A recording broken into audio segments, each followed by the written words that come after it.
Hey, welcome everybody. Welcome to the show. I'm back. I've overcome being away from home and having the flu last week. I tried to come off as very uh, feeling well when I was on with you guys on Wednesday, but I'll be honest with you, I was sick as a dog on Wednesday, and I was so out of it that I slept through the entire show on Friday night, even though I was actually back home. I was NyQuil'd out of my head all weekend. So I'm just happy to be back now, feeling good, recovered from near back. Yes, exactly. Clearly, COVID can't kill me. Well, I don't know. I don't know if it's COVID. I don't know if it's a flu, whatever. It felt like the flu. Watcher, you know how like you get a like a bad head cold, but it's not the flu, right? There's that kind of special dizziness or kind of funk that comes from the flu, right? It's like I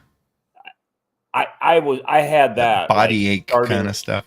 Well, not ache so much. For me, it's like this kind of like a dizziness, right? Like this kind of anyway, yeah. I had that on Wednesday. So I was sucking it up through the show, and that was one of the reasons why I wanted to get some sleep on Wednesday night. That was the reason why I bailed out on you guys, because I had to get up, I had to be in the office at 6:30, and so when I stay up till 1 a.m. with you guys, it doesn't help me. I think Pinochet's helicopters tours has a point here.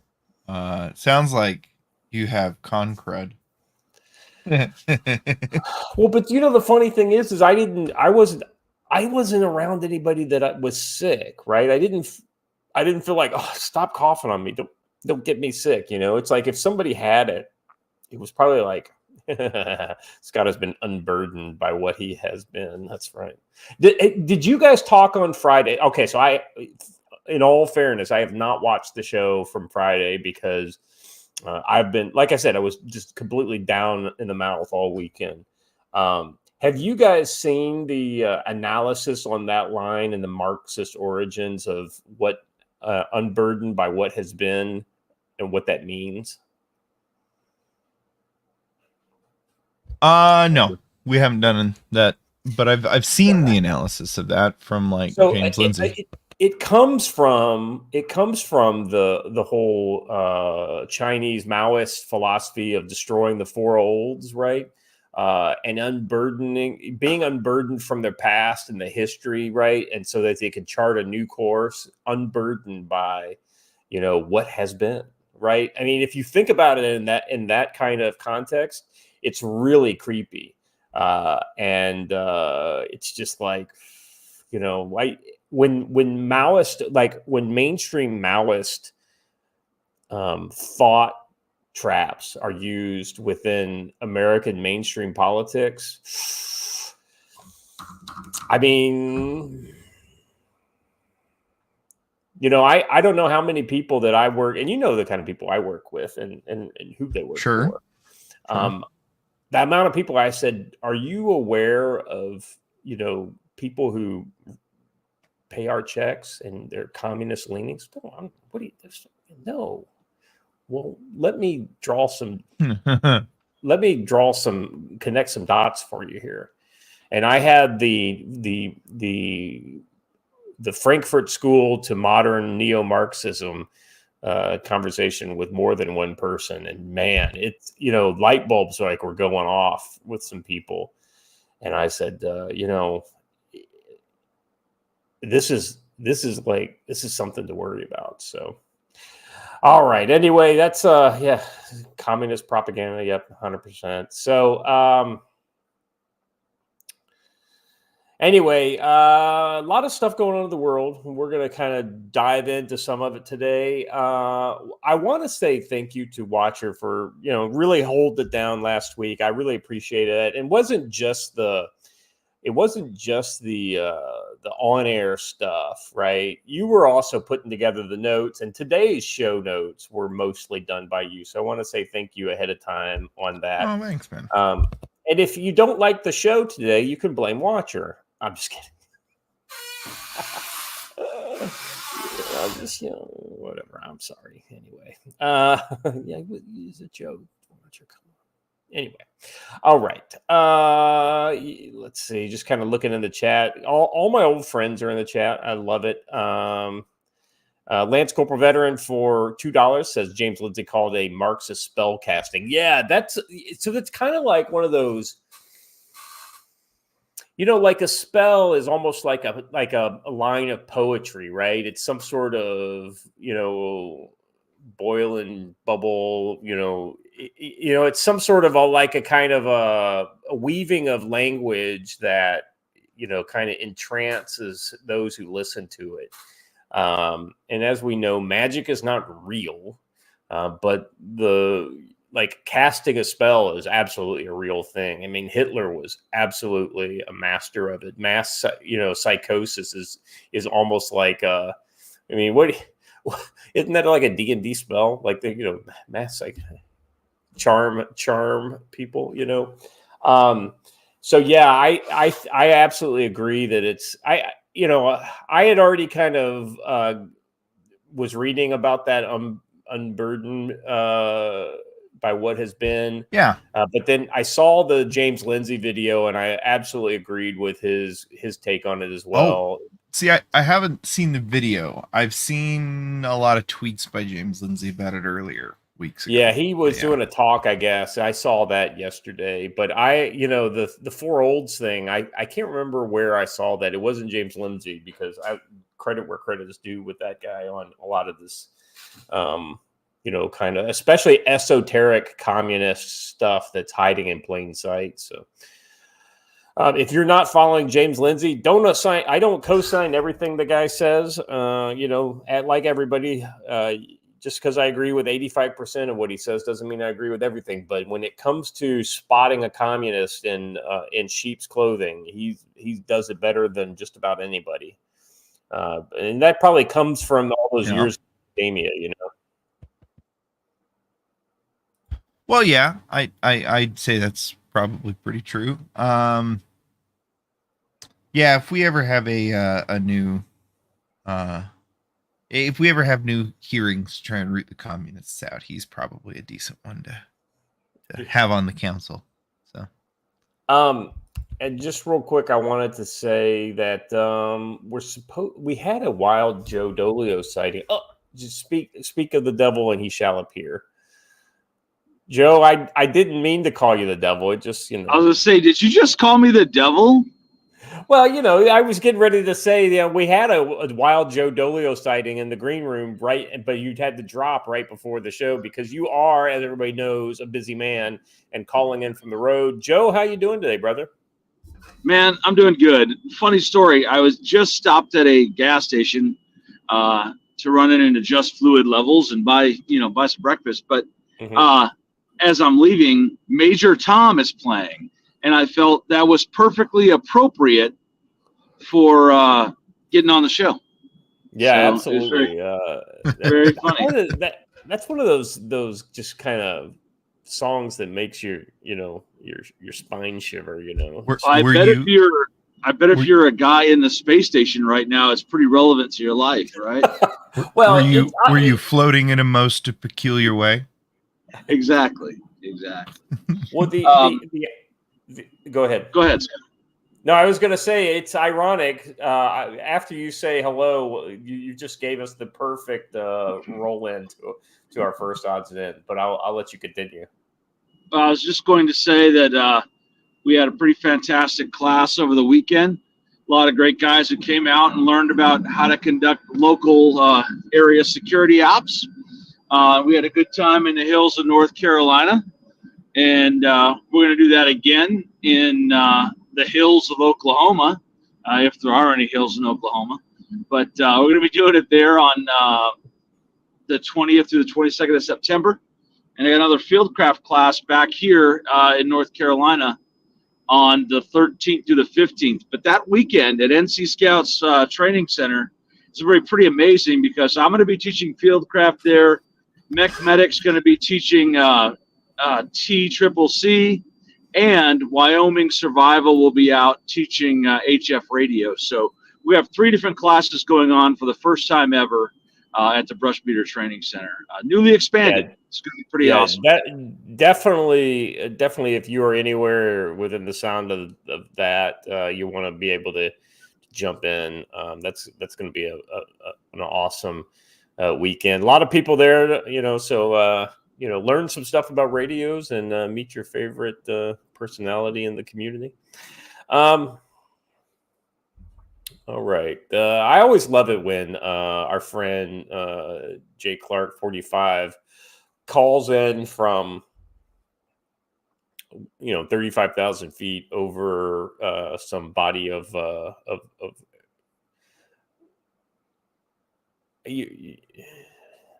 I thought you were gonna drop the other one first. Oh, okay.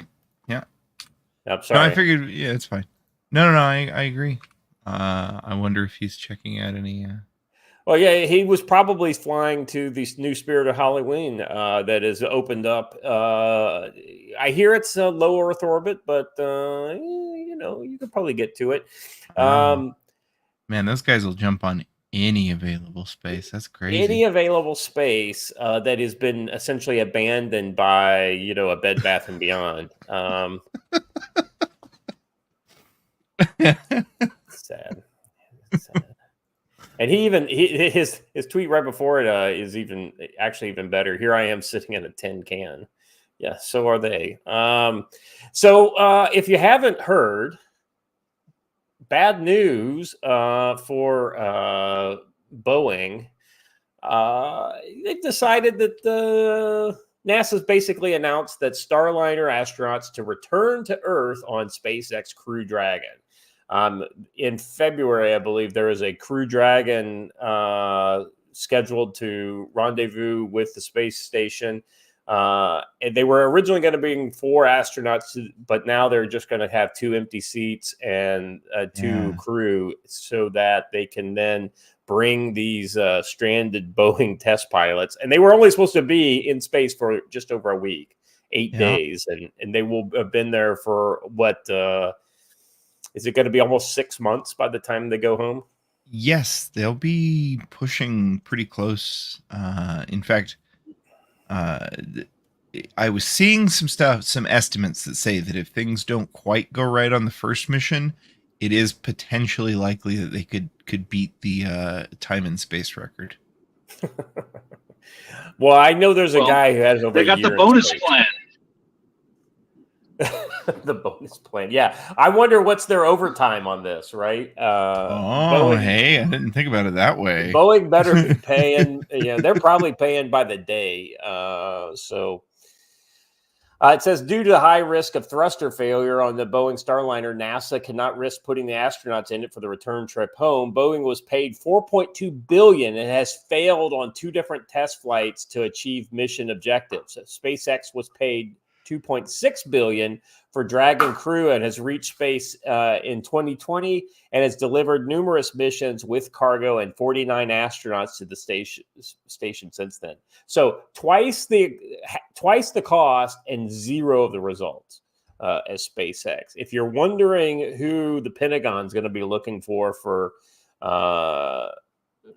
weapons of the 21st century, they're not going to be knocking on Boeing's door. Now that actually may not be true. They probably still will. there will be a lot of political pressure to continue to give Boeing business, but guys, this is one of those kind of things where you could argue that Boeing is a strategic asset, and because of that, the government should be able to just go in and wreck house on how they're doing business. If anything, maybe even break Boeing up as a monopoly. Because we can't allow them to be that inadequate. Yeah. I mean, let's be honest. I'm sorry. I'm going to disagree here and say, no, I am not for government intervening in business. Well, in this case, we've got business intervening in government. And but the fact that SpaceX is going to bring them back proves that there is indeed competition, and it's not a monopoly. But see, here's the problem. Boeing is the only space company contract, for sure. Well, yeah, and Boeing is actually selling ULA because it's been unsuccessful for them. They're basically priced out of the market. Their rockets aren't cost effective anymore, and they've got technology that's essentially 40 years old. Joe, my kind of take on this is that Boeing is the only commercial manufacturer of a large commercial aircraft remaining in America. And because of that, that would be the kind of monopoly piece of Boeing that would maybe need to get kicked out the back to operate separately. Hey, regardless of the argument, you're never going to hear me advocate for the government should do something about this business. That's not really my thing. Well, here.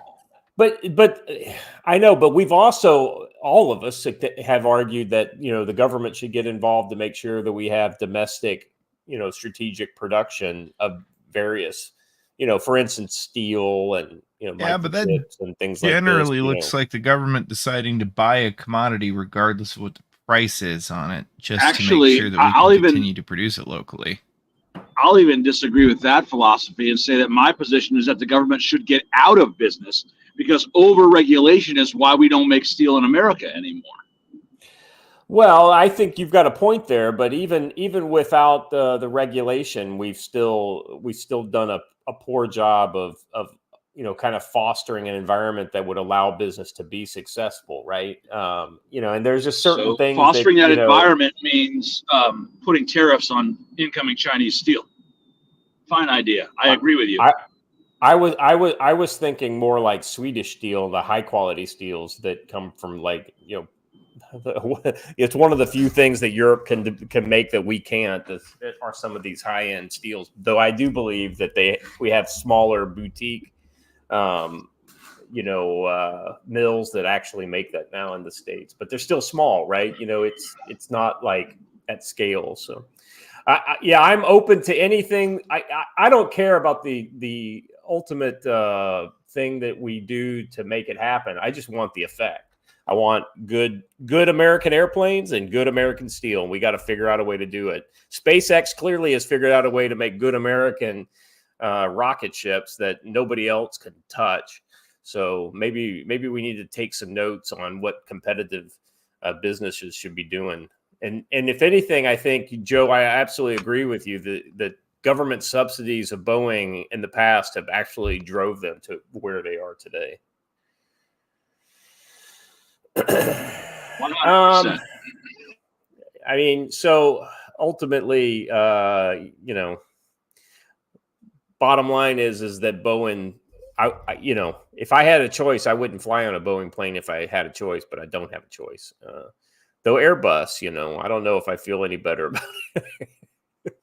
Talk about government subsidies, man. Airbus, good night.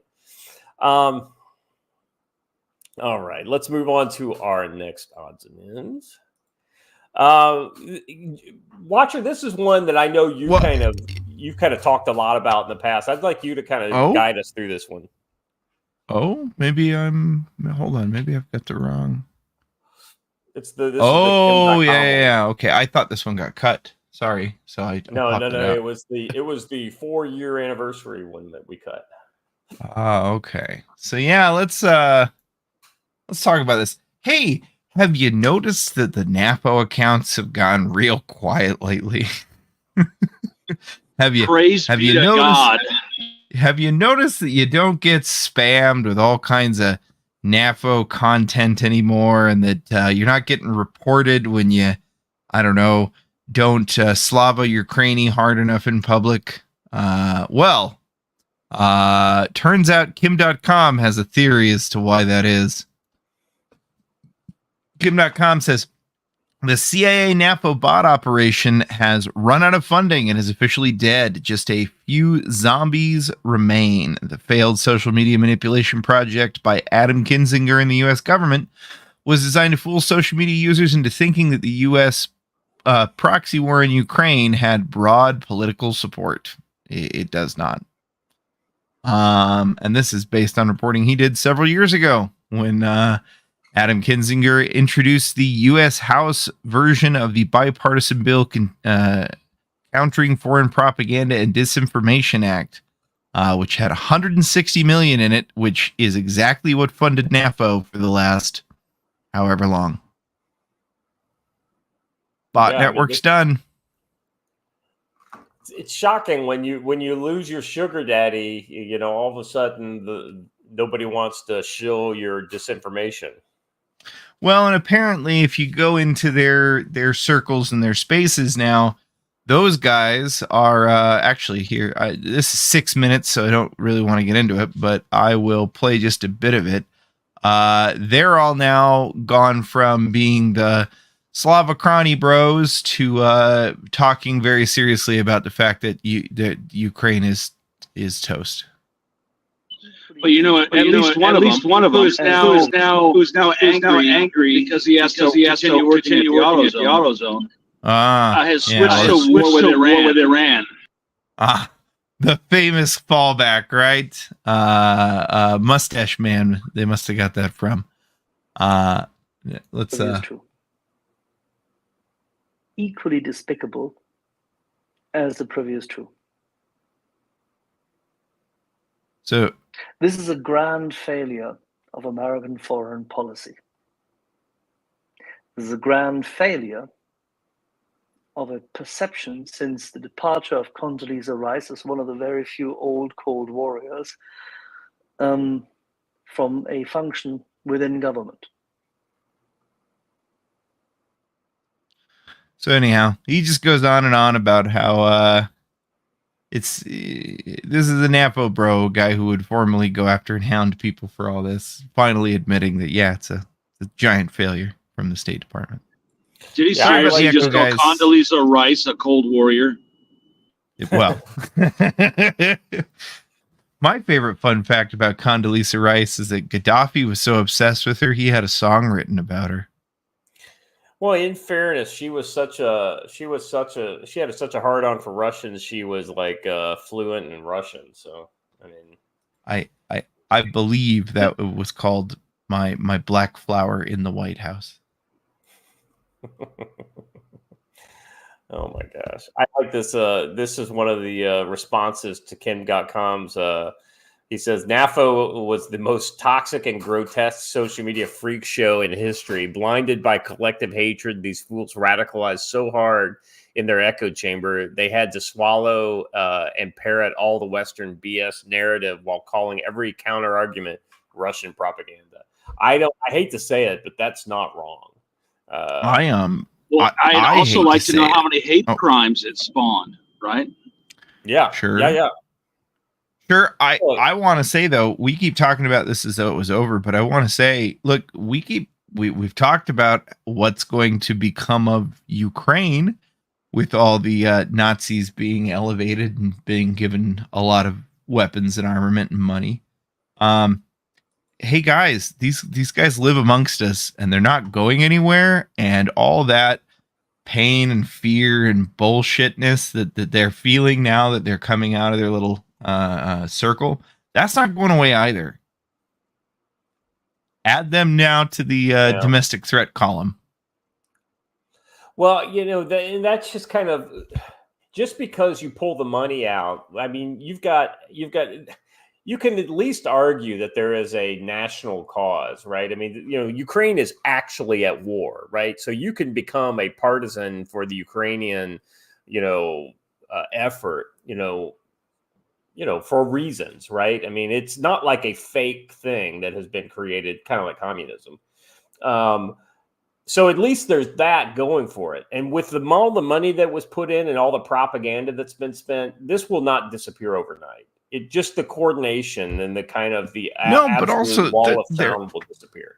There are a lot of people that are being disillusioned and see how we used Ukraine, and they're going to be very angry, and they're waking up to this fact, and they're becoming very angry, and they're angry at Russia. But you know who else they're very angry at, and will become increasingly angry at as distance gets put between this? Us.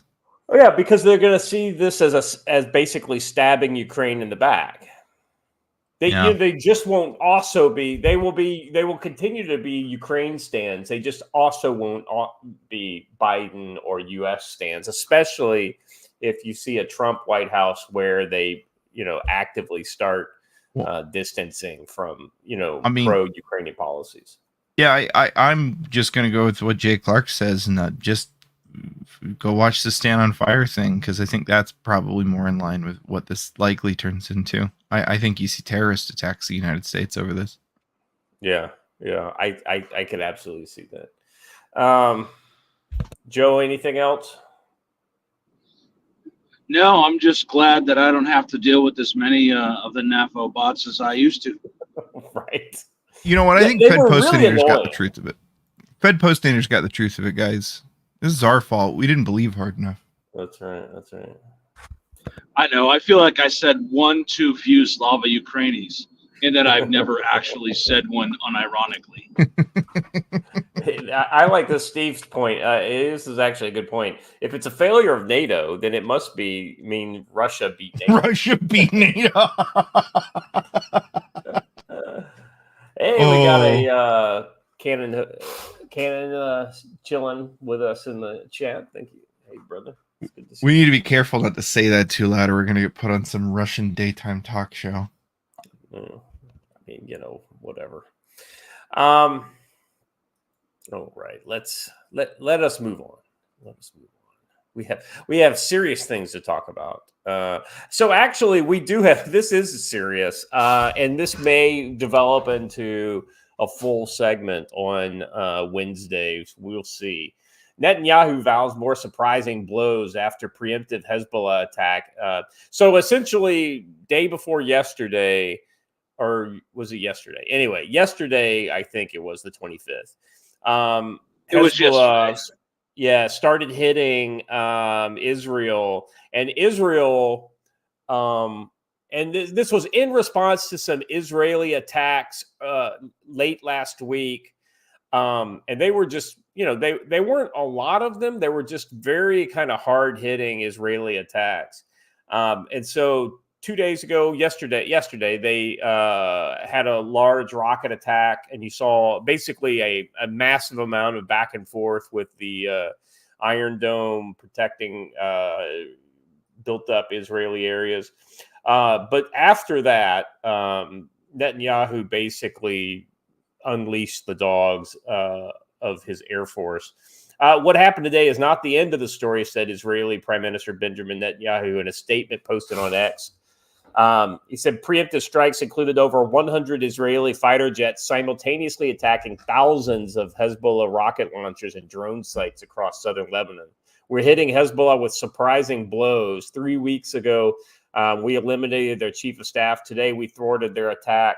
Netanyahu said further, it sounds like they had some really good intel on some upcoming coordinated attacks, and they basically caught Hezbollah with their pants down. I mean, Joe, did you see some of those strikes? I mean, they were huge secondary explosions in some of the video I saw.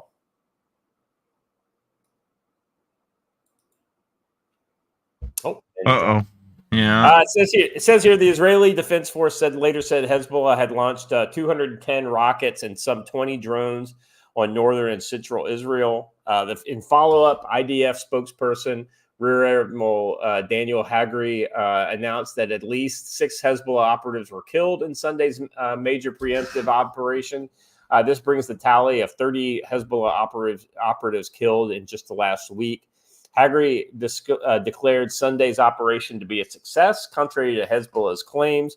There were no impacts in IDF bases, not in the north, not in the center. He said, rejecting claims made by Hezbollah leader Hassan Nasrallah. Excuse me. Interestingly, Israel has disclosed that it gave Washington a warning ahead of the major escalation. Israel said they gave the Americans considerable advance notice of its pre-dawn preemptive strike on Hezbollah rocket and missile launchers. It says the U.S. administration gave its backings to the attack, but warned both before and after it took place that Israel should be careful to avoid escalating the conflict towards all-out war. The TV report said that the message from the U.S. was conveyed in several interactions with Jerusalem that broadly stated, we support the operation to avert the specific threat, but to be careful in your actions. Don't do anything that's likely to lead to a regional war. All this is going on amongst, with us still not having seen an Iranian response for the attacks almost a month ago now. Joe, I was asking right when you dropped off, had you seen any of the videos of these Israeli strikes? There were some massive secondary explosions from what I saw. Yeah, it really looked like the Israelis had pretty solid intelligence on where the launchers would be and where the arms storage would be. So they hit some magazines and all that stuff, and made for some pretty spectacular video. Sorry I dropped out. I literally just drove through the center of a mountain. So it happens, my friend. We've got there's a lot of video of them shooting down incoming rockets and also of drones and whatnot. So Israel's being very effective against Hezbollah, which is essentially a more sophisticated version of Hamas when it comes to their capabilities. So that's been kind of interesting to watch. It's essentially the Iranian Foreign Legion at this point. Yeah, that's not wrong. And the other thing that we've seen is that, Hezbollah is really not happy with Iran's passive response to Israeli, kind of, in their words, provocation. But it's been interesting to see how that has continued to develop. Well, my worry is that, or not my worry, but my feeling is that perhaps the attack that Israel just blunted was the opening move in Iran's actual response. Remember the last time they did this, Hezbollah overwhelmed the Iron Dome, and the Iranian attack came in right after it, while the magazines were depleted. So just wondering if it was supposed to be an opening move that has now failed. Yeah, that's a good point. I hate to say it, I don't hate to say it, but what's interesting has been how Israel's really kind of stepped up and shown themselves to be very adept at countering their opponents within their region, right? We've really seen Israel be ahead of the curve when it comes to responding to Hezbollah, Hamas, with the exception of October 7th, which always kind of makes me wonder that, such a spectacular failure like that, amongst a lot of excellence that we've seen, makes me really kind of, I don't know, makes me feel like that's which of these kids is not like the other type of situation. But then again, I don't want to be a conspiracy theorist. Guys, anything further on that, or shall we move on? Well, it's up to you. Next story is pretty interesting, though. Yeah, so this was one of my additions. I saw this. I had heard about this during the day, and then I saw this video right before we went to the show, and I thought this is kind of worthwhile of talking about. North Korea tests new suicide drones under Kim Jong-un's supervision, his personal supervision. Clearly, we've got this video that we can play. The tests of new suicide drones successfully destroyed targets, including a tank, during a visit to the Drone Institute of North Korea's Academy of Defense Sciences. Kim called for increased production of these drones for tactical and special operations and urged development of AI for unmanned vehicles. The demonstration showcased several drone types, drawing visual comparisons to Russian and Iranian models. This marks the first time that North Korea has unveiled suicide drones, highlighting the regional tensions and ongoing military drills by the U.S. and South Korea, which are going on last week and this week. So that's the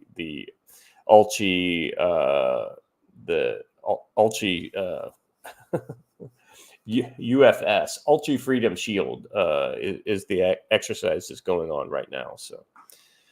And if you look at this on go to the last frame of that video where you see this building. Everybody copies our Fight Tonight logo here in. See, look, even the Koreans have now still have taken second ID's fight tonight motto and just shanghaied it. I feel like we got ripped off there. But I guess it's kind of like stealing a meme, right? It's not stealing if it's good.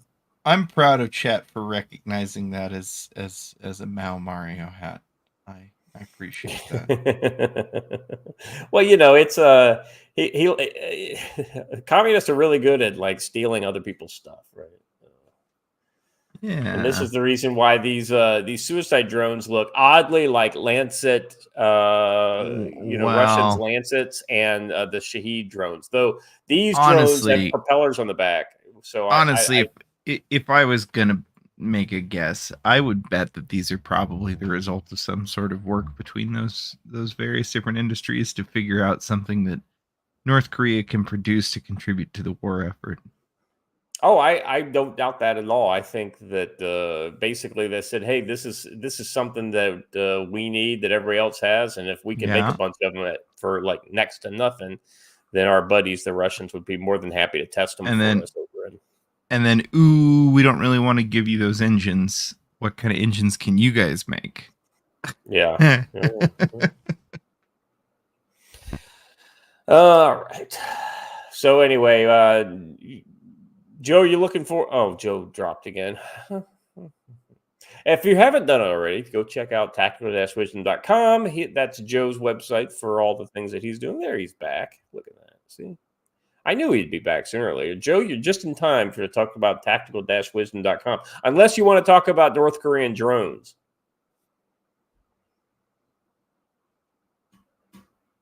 Nothing heard. You got to unmute yourself, Joe.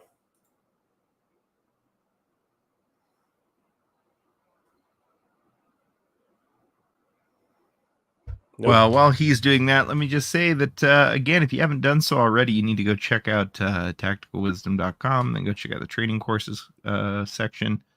There are multiple opportunities to go and get into multiple different good classes. The personal favorite of which is that if you check out the community security class that's taking place in Oklahoma, you may spot a wild watcher. If you make it there. So yeah, that's tactical-wisdom.com. I'm also going to say, guys, if you have you considered that the First Amendment is under attack here in America, and that citizen journalism in particularly is on its last legs if we don't do something to keep it well and truly defended. And in that case, it's almost as though we have a friendly local citizen journalist who is currently being prosecuted for his work that he did. You can help to prevent that. You can help to ensure that he stays free and that he is not punished by a system for literally just documenting what he saw around him and sharing it to his fellow man. And you can do that over at GiveSendGo/Don the Pleb. You will notice that the amount that we've been requesting there has changed. This is to reflect the fact that, surprisingly, actually, let me do it this way, Scott. Do lawyers generally offer a discount? No, they don't. In fact, lawyers do anything except for offer a discount. Yeah. So when we set the initial number, that was based off of numbers estimates we were given. And then the reason that you will see that the campaign has gone from $250,000 to $100,000 is because Don is being told by just about every attorney that's being involved in his case that they are going to be giving him, quote, the January 6th discount. So while that is amazing and while that is very helpful, we still need quite a lot of money to still make it even with that discount, folks. So again, GiveSendGo.com/Don the Pleb. Yeah, Don did nothing wrong. Don is nothing but a good person. He's been nothing but kind and generous towards Don did nothing wrong might be a good T-shirt we could start making for this. I like that. Don did nothing wrong. That's wrong. So Yeah, maybe, Watcher, if you design a cool T-shirt, we can sell that and give the proceeds to the Gibson Go. Sure. Now, hey, I want to make sure I am associated with raising money for Don, but I want to make sure you all understand that I don't have anything legally under the skirts. I can't see anything more than any of you have. So when I say the following, it's not because I have knowledge of it. This is just my personal opinion.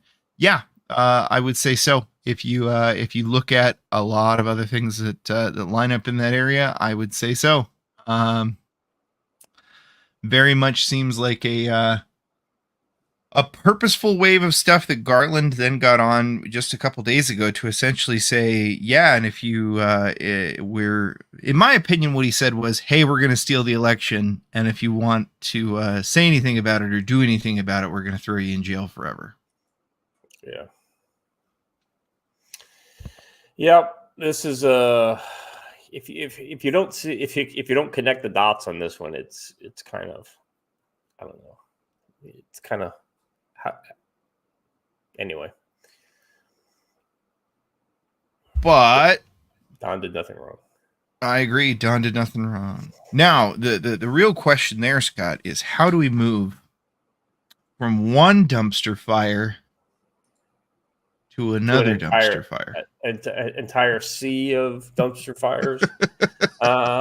That's what this appears to be. There's a giant dumpster on fire in the Red Sea. Clearly, this is a success of the Prosperity Guardian. Does anybody know where Antifa's been? Yeah, has Antifa been anywhere near the Red Sea? Watcher, is it your day to watch Antifa? Yeah. Fires break out on abandoned Greek flag oil tanker Soyunion that the Yemen rebels attacked in the Red Sea. So the Soyunion is the name of the ship. Let's see. It wasn't immediate clear that what had happened on the oil tanker Soyunion, which had been abandoned by its crew on Thursday. They reportedly anchored in place. The Houthis didn't immediately acknowledge the fire. The rebels are suspected to have gone back and attacked at least one other vessel that later sank as part of their months-long campaign against shipping in the Red Sea over the ongoing Israeli-Hamas war in the Gaza Strip.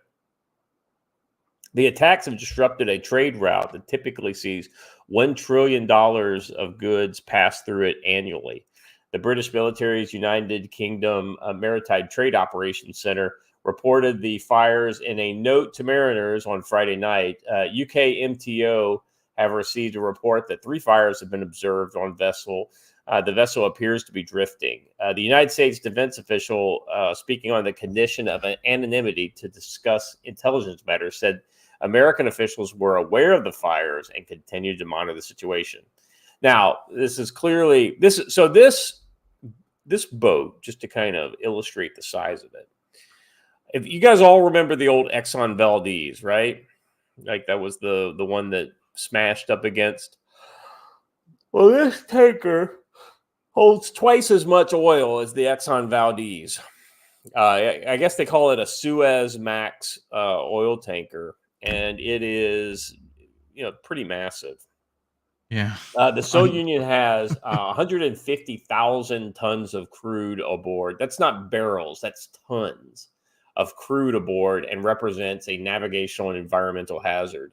It is essential that everyone in the area exercise caution and refrains from any action that could lead to the deterioration of the current situation. Late last night, Houthis released footage of an explosion striking the Soyunion. Their fighters in the water at a distance chanting the group's slogan, God is the greatest, death to America, death to Israel, curse the Jews, victory to Islam. Even the Houthis don't like them Jews. They can't get a break.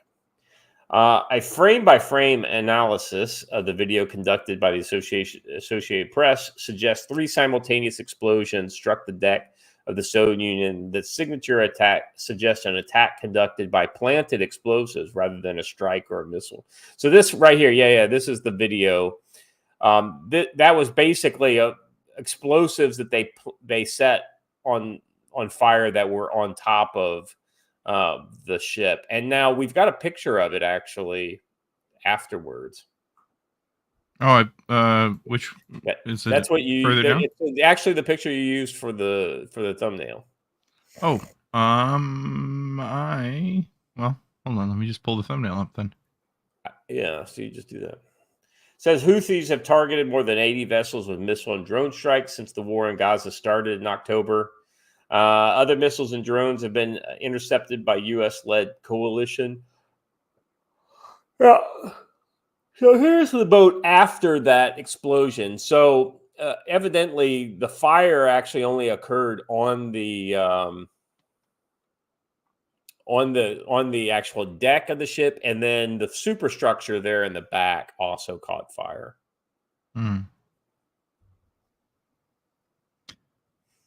Ridiculous. Let's see. Utterly ridiculous. The fact that we have essentially. I mean, I want to say that they're roughly Somali pirate level complexity and skill for these Houthis. The fact that they're still pulling this off in the middle of aren't we still doing aren't we guarding the prosperity, Scott? What happened to us guarding the prosperity?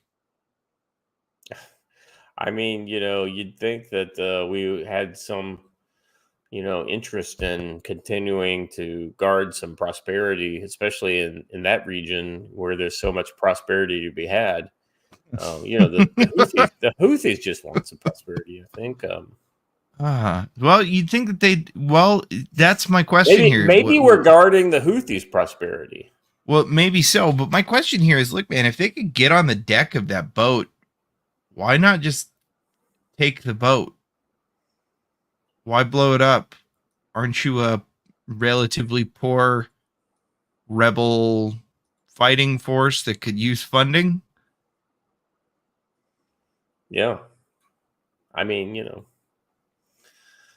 let's so you've got several. We got Joe back here. Oh.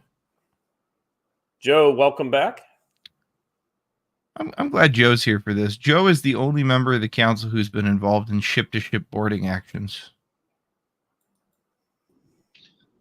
What I do? What's happening? What? No, Joe. We were just talking about that tanker, the Greek Suez Max oil tanker, loaded with 150,000 tons of crude that the Houthis set on fire the other day. Yeah, I was just speculating why the Houthis would have. So it looks like they got on the boat and they planted charges in order to have 3 simultaneous explosions go off on the deck at the same time. The question for me is, if you can infiltrate the boat and you can plant explosives, why not just take the tower and then ransom the boat? Well, this assumes that they didn't. And that the reason why they only set these charges on the pipelines, what they did is they're trying to open the pipelines to cause sort of an ecological problem, which would have drawn eyes on it. But who's to say that's why the bombs were only there is because they got paid a ransom. The bombs might have been planned for elsewhere. We don't know. Gotcha. But there's a lot of ways to set a fire that will last a long time on the ship. And attacking the pipeline system on board the ship is not one of them.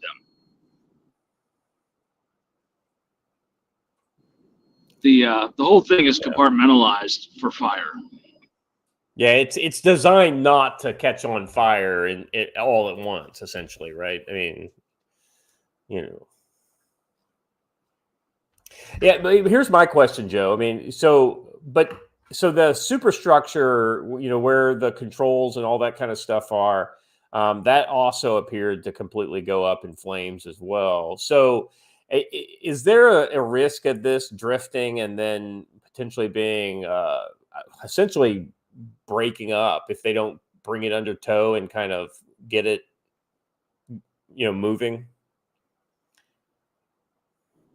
Okay, I only heard part of the question because I'm still in the mountains of West Virginia. But the superstructure going up. Oh no! Oh man, that was thematic. I think he was going to say the superstructure going up is not that big of a deal. No problem. Don't worry about it. I would just like to acknowledge that I'm sorry, chat, that I can't do this while Joe is here, but I would like to acknowledge that yes, in fact, the oil coming off this does pose a chance of making Djibouti dirty.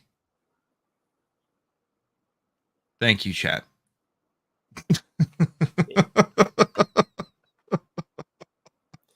I mean, you know, I just wish that Joe was Oh, hey, here there he for is. that. Oh, here Joe, he is.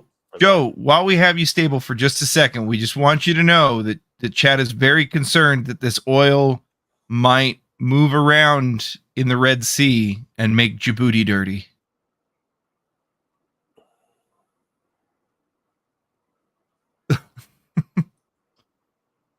Oh, we might not have him back. Well, you know, he'll pop up when he's ready. You know, Joe likes to bide his time, so That's true. Like an ambush predator. Anyway, so let's see. We've got does the U.S. signal does this signal the U.S. has given up on Operation Prosperity? So this is one of my favorite guys when it comes to anything shipping related in maritime news and whatnot and commentary. I've really come to enjoy John Conrad's opinion. Real quick, but before that, I don't know why this is out of order. I do have this, which has a little bit more video and some photos from inside let's go ahead inside the ship. So yeah, there's that explosion. And then we've that is legit, man. That is, I mean, you know, Joe was right. That these things are designed not to let the rest of it catch fire. And I've got it muted, but yes, the people taking the video are in fact praising the snack bar. Yes, yeah, and blaming America and the Jews at the same time. So these are purportedly images from inside the ship.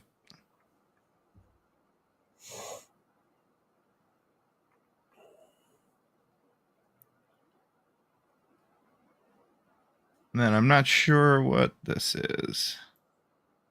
Okay, so this is an audio thing. This is, you can hear the klaxons and warnings from the deck of the ship is what that is. Okay. And then life rafts. I saw that they they put life rafts, so they abandoned ship. So there he is. Joe is back.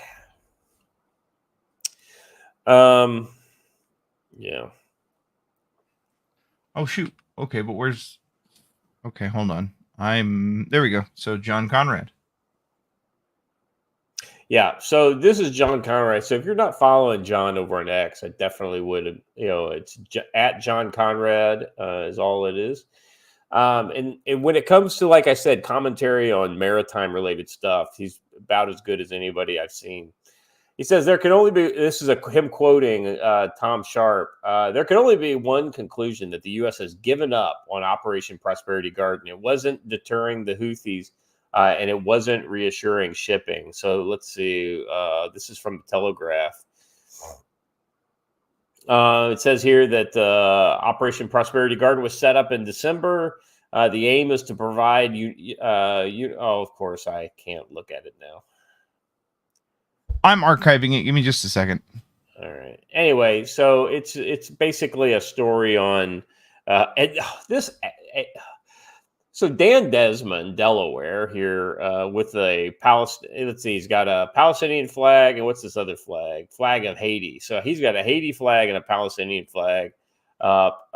He says, well, they could, stop the damn genocide. The Houthis have been pretty clear that the attack on shipping will continue to help stop the genocide. But like you said, might as well go on and do something else. Yeah. The minute one of these cretins pulls out genocide, I just stop listening. Yeah, it's just not even worth it anymore, right?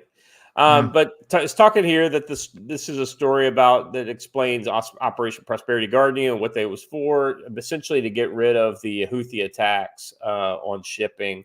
that came after the October 7th attack on Israel. The problem is it didn't work. The Houthis were not deterred and continued taking pot shots at anyone, everything from ships with the most tenuous links to Israel, to Iranian grain carriers, to Russian dark fleet oilers. For relatively little effort and money, they achieved their desired end states and improved local influence and challenging international shipping almost immediately. Their line that they would stop if there was a ceasefire in Gaza convinced only a few. And essentially some 17,000 ships have had to go around the Horn of Africa, or was it Cape Good Hope Horn of Africa. Yeah. Instead of going, Scott sounded like Yogi Bear. Okay. All right. I don't know how to sound like Yogi Bear. This operation. Hey, boo boo. This led to Operation Poseidon Archer starting in January with U.S. and UK counterstrikes against Houthi targets. None of these efforts were helped when the EU formed a splinter coalition called Aspavies, so as not to associate with U.S. posture in Israel. The West's inability to agree on, how to perform relatively basic tasks did not go unnoticed. Since January, not only have attacks steadily increased, they have diversified as well, using drones and cruise missiles and all kinds of other stuff. Recently, the Houthis have started following up their attacks with small arms fire, fast boats, and the last few weeks have seen the amount of attacks increase above what was the average of 2.5 a week. Even Russia doesn't want to risk at this moment. The Greek flag tanker Soyunion is the latest victim, and we've already talked about that. If she is attacked again and runs aground, her 150,000 tons of crude would be the 5th largest oil spill in history. It would be the Exxon Valdez times 4. So even I said 2 times the size of Exxon Valdez, but it was in fact 4 times the size of Exxon Valdez. Oh, there we go. And then we got Joe back again. Hopefully, the West Virginia mountains will be more kind to him in his cell phone reception. Excuse me. Let's see. From a UK perspective, the reason is straightforward. We don't have enough ships, or specifically, we don't have enough in working order. The US is more complicated because they do have ships. They've just chosen not to send any.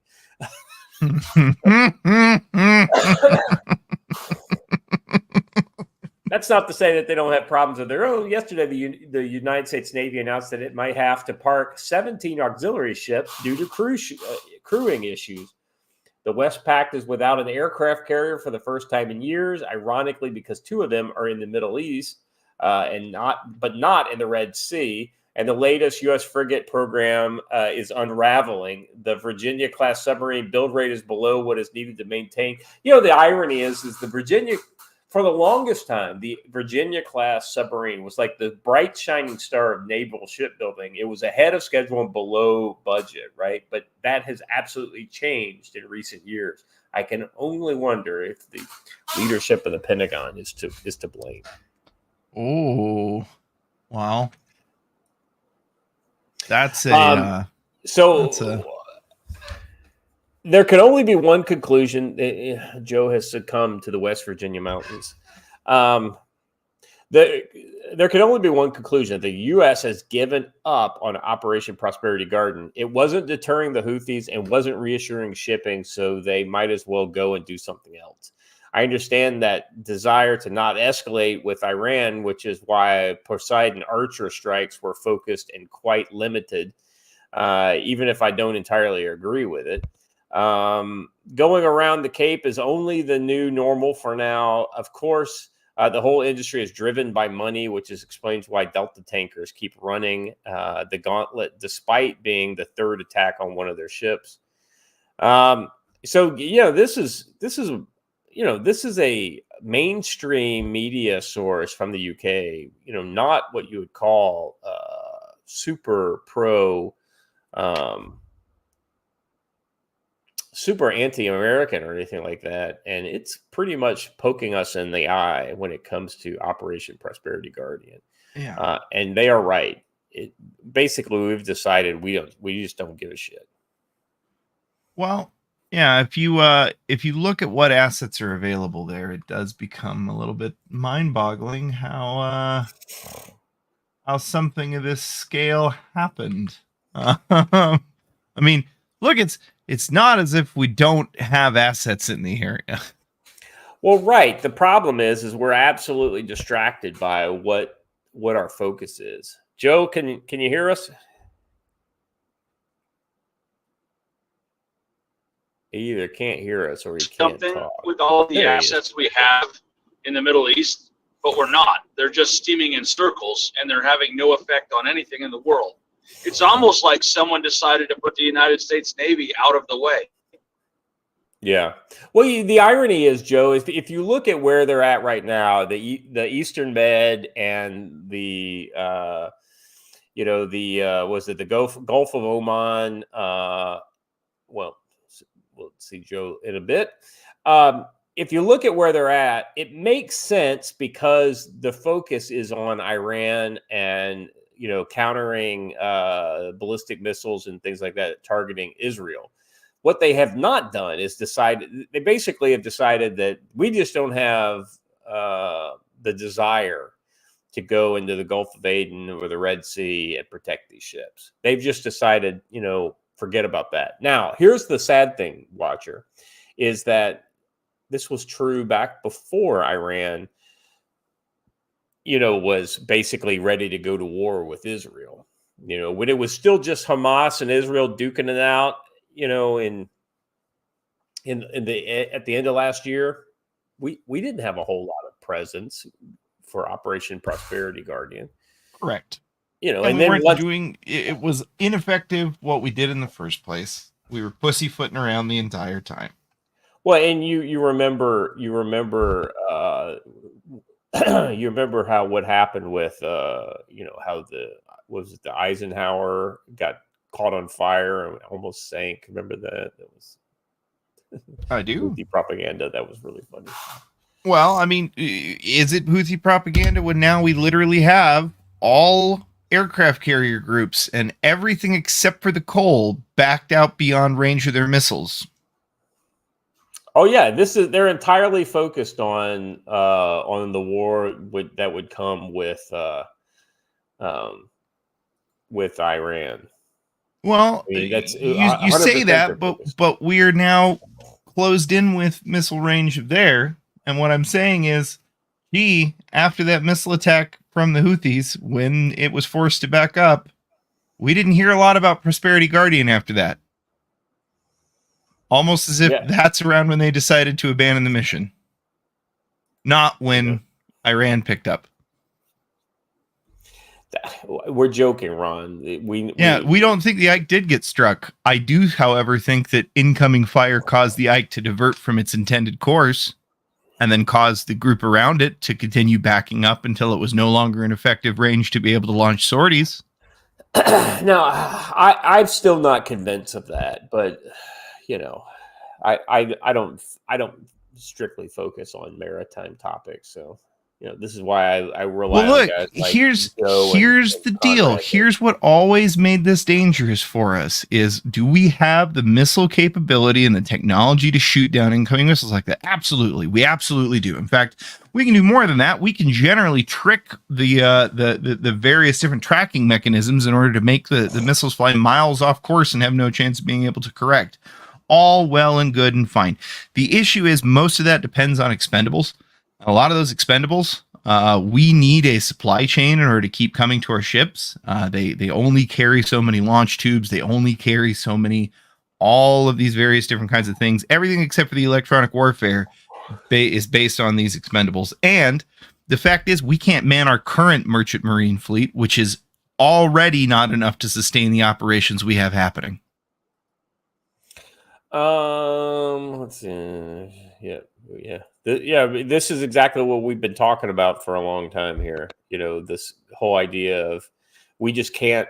We lose when we have to shoot down $2,000 drones with $1 million missile.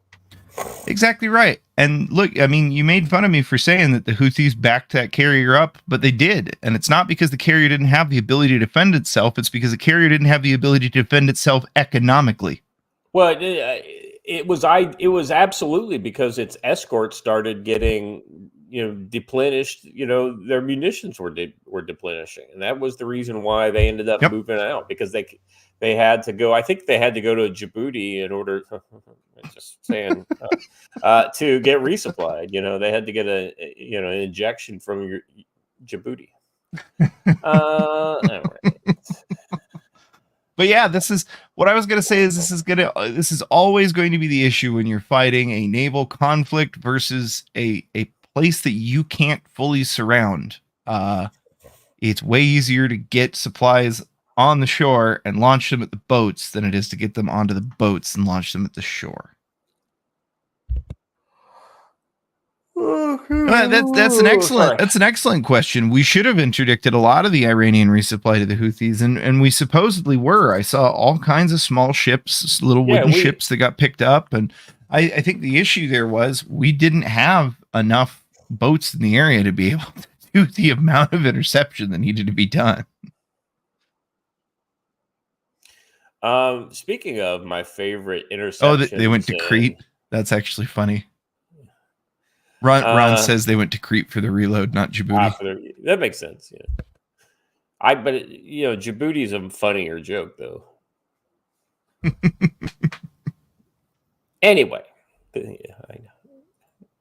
Yes, that's correct. I'm 50 years old. We just get more juvenile as time goes on. I will continue. True. Yeah, that's exactly right. We revel in our 12-year-old selves. Go ahead. I'm just wondering if we got these. There's a couple last close-up pictures of the deck. Yeah, these are the detail shots from the. So you can see where the fires are still burning after the kind of explosions. I felt like it. Oh. So yeah. So the actual the bridge was burnt out. They targeted the bridge with one of those. Very interesting. I don't know that they targeted the bridge. I think they boarded it and set these explosives, Yeah, I just think that they also put explosives on the bridge when they did the others, but maybe I'm wrong. No, I agree with that.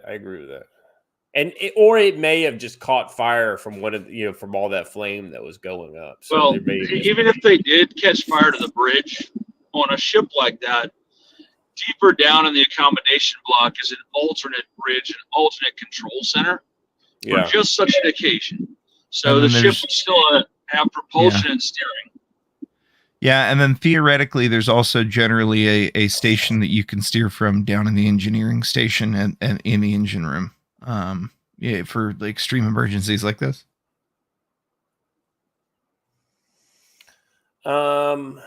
Let's move on to the other naval bumper boats, because our favorite bumper boats that I mean, let's be honest, we just can't get enough of our Chinese Coast Guard as they crash into their Philippine counterparts here. This is a Chinese Coast Guard vessel reportedly ramming Philippine vessel again in the exclusive economic zone of the Philippines near the Escalation Shoal. I mean, China just can't get enough of this. Either that or they're not very good at driving their boats. You know what? Chat brings up an interesting question that I have no idea about. And there's probably an expert here who does. They say jokingly insurance premiums go burr, but is there such a thing as military insurance? Is anyone dumb enough to insure a military vehicle? Well, no, I mean, it's there's no insurance on the military vehicle. Yeah, that's kind of what I figured. It's called the federal government, On the flip side, on that bulk carrier, there's a lot of insurance, and there's a lot of interest for insurance companies and security companies to convince all these ships that they need security on board.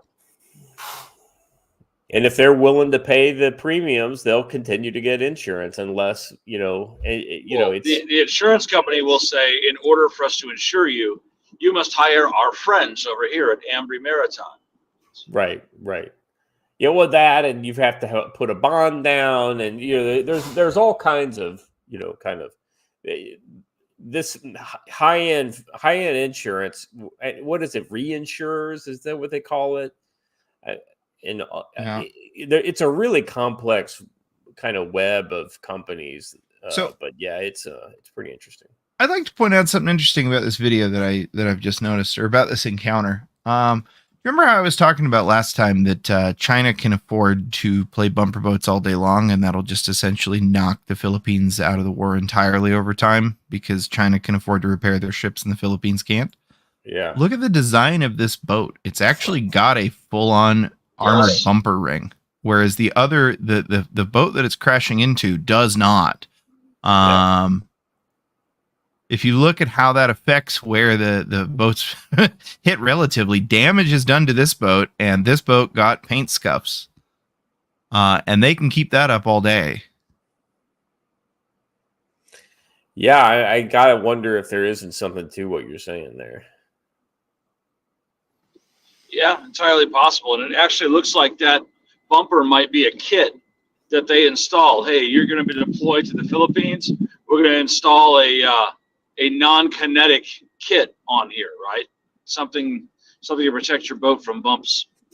You're absolutely right. That is something. I don't know if that one was, but I'm telling you that they could be. But if it's not, I'll tell you what this does speak to me about. I think that this was part of China's plan. I think that when China went to go design these Coast Guard boats that they're going to be tooling around in, they thought to themselves, hey, how do we bully smaller nations into submission?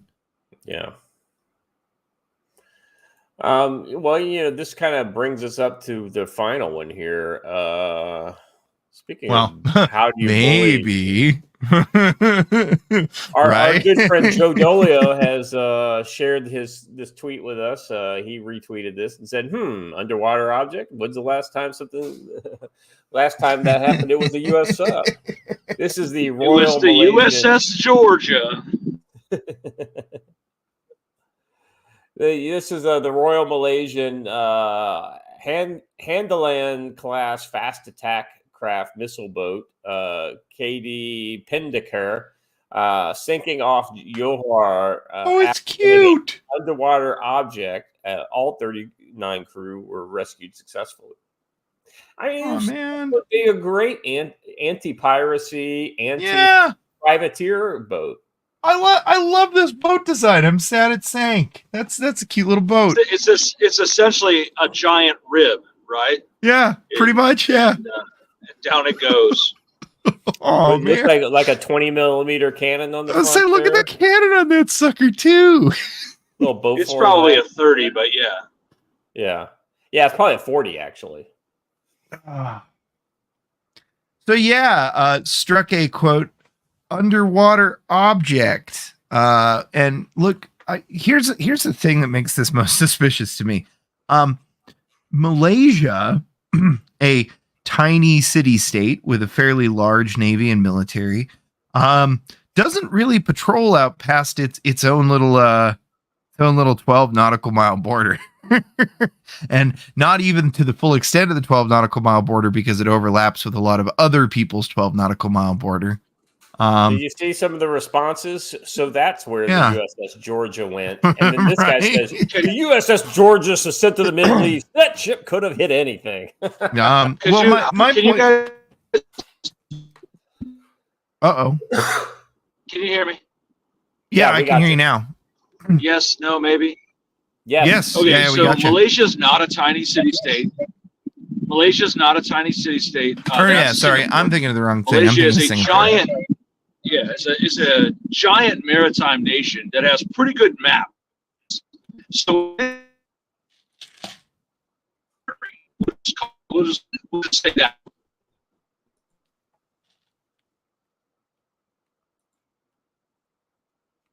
Well, we lost him. Oh no. I don't think we actually. Oh no, he's still here. Yeah, hopefully we get him back. We just lost his audio. Yeah, Joe's right. I got confused. I was thinking of Singapore. Singapore, yeah. But instead we've got Malaysia. I don't know. I'm just saying that I am betting that they know these waters. The Strait of Malacca is incredibly well mapped, first of all. So it was probably on this side. And there are considerable anti-piracy patrols in this area as well. So this is something Joe's talked about, in the past. So I'm kind of curious, who is Malaysia part of our coalition?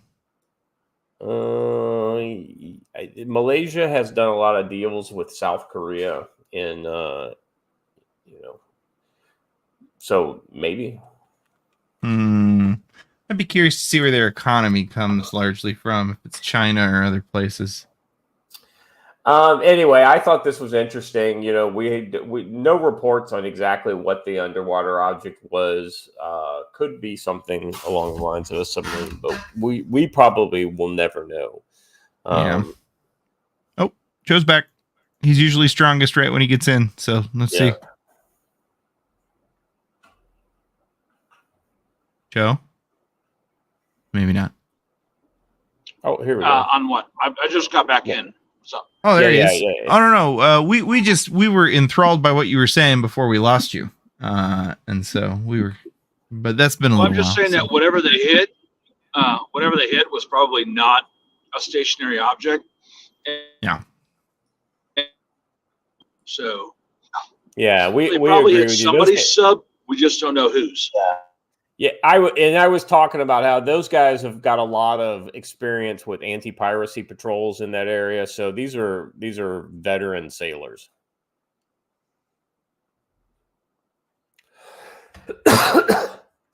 All right. So anyway, I thought it was a good place to round out our adventures in chaos on the waves today. Now that you're in fairness, I initially said the second segment may not be worthy of a full segment, but looking at all the stuff here and all the kind of just attacks on people's most basic right of free expression, I reconsider my opinion there, Watcher. You put together a pretty good second segment here. And so, like, while we talk about future conflict, right, which is the conflict that's going on in the world and how it can affect us down the road, and the conflicts that will occur in the future, one of the things is to understand why these conflicts will occur.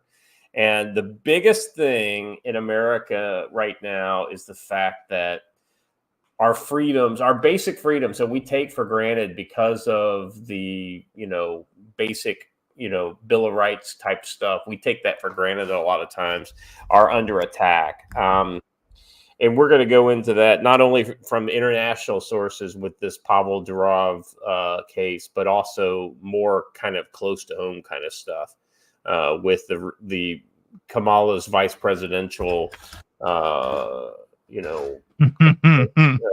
saying some interesting things. So, but of no surprise, I mean, this guy's been a committed Marxist for a long time, and he's running hand to hand with our favorite. It's interesting that if we have documentation proving when and where he was, and we have students of his at the time claiming that after these trips to China, right in the middle of the revolution, he came back and distributed Mao's Little Red Book to his students. So you tell me what that means, chat. Oh, excuse me. Sorry. I'm no expert, but I have an opinion. Go for it. Oh, I thought everyone knew my opinion. He's a Chinese spy, 100%. Yeah. Francis Macron says no political motive behind Telegram CEO's arrest. Pavel Durov, the Russian-born founder of messaging app Telegram, was arrested in France as part of the ongoing judicial investigation. And there was no political motive, Macron said on Monday. His statement on X amounted to the first official confirmation of Durov's arrest, nearly 2 days since he was detained at the Le Bourget airport outside of Paris shortly after landing on a private jet from Azerbaijan. The lack of official confirmation had led to speculation about the reasons behind this detention. Macron said he had read false information here regarding France following the arrest of Pavel Durov. The arrest of the Telegram president on French territory took place as part of an ongoing judicial investigation. This is in no way a political decision. It's up to the judges to decide. Well, that's a very interesting way to avoid a actual political. It's kind of like saying, "Oh, well, it's Trump's not being politically persecuted. This is up for juries to decide." A police spokesperson told Reuters that Durov is under investigation by the National Cybercrime and Fraud Offices for failing to cooperate over cyber and financial crimes on Telegram, a messaging app and social media. He is still in custody. Yeah, watch it. It sounds like to me like they're going after him, essentially saying, "Hey, people are talking about crimes on your platform, and you're not telling us what they're saying."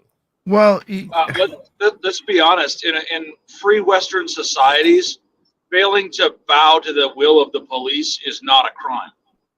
That's right. Yeah, that's one angle of what they're going after. A lot of people are being like, "Oh, this could be because they're allowing people to organize attacks in Europe or sell drugs," or it's the same crap they always do. They have no proof that that's what happened. If it did happen, I'm sorry. I mean, that's a risk. People talk. We can't stop people talking, and people sell drugs via cell phone, and we can all still have a cell phone. Correct. The only thing they're concerned with is when it happens to be the one thing they don't currently fully and completely control and are able to censor and do man-in-the-middle attacks on at a moment's notice. So, let's see. Let's read a little more here.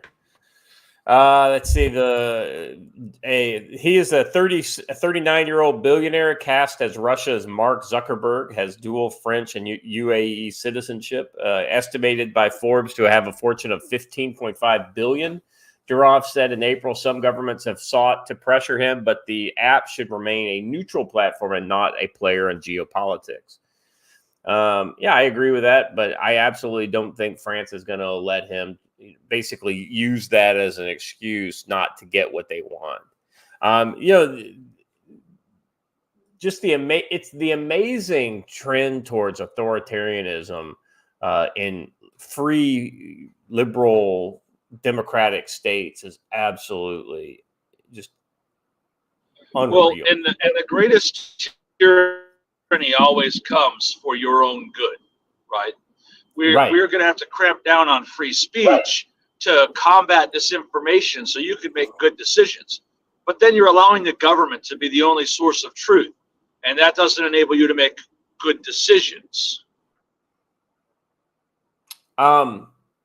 Watcher, do you want to pull up the next set of tweets by Mike Benz about this? Sure, I think those are a good place to start. So, yeah, go ahead. So, Mike Benz, and in fact, I kind of mix up the order, so we'll start with this. Mike Benz is an interesting guy. He's the executive director at a cybersecurity organization that is largely based around informing the public. He was also the former State Department cybersecurity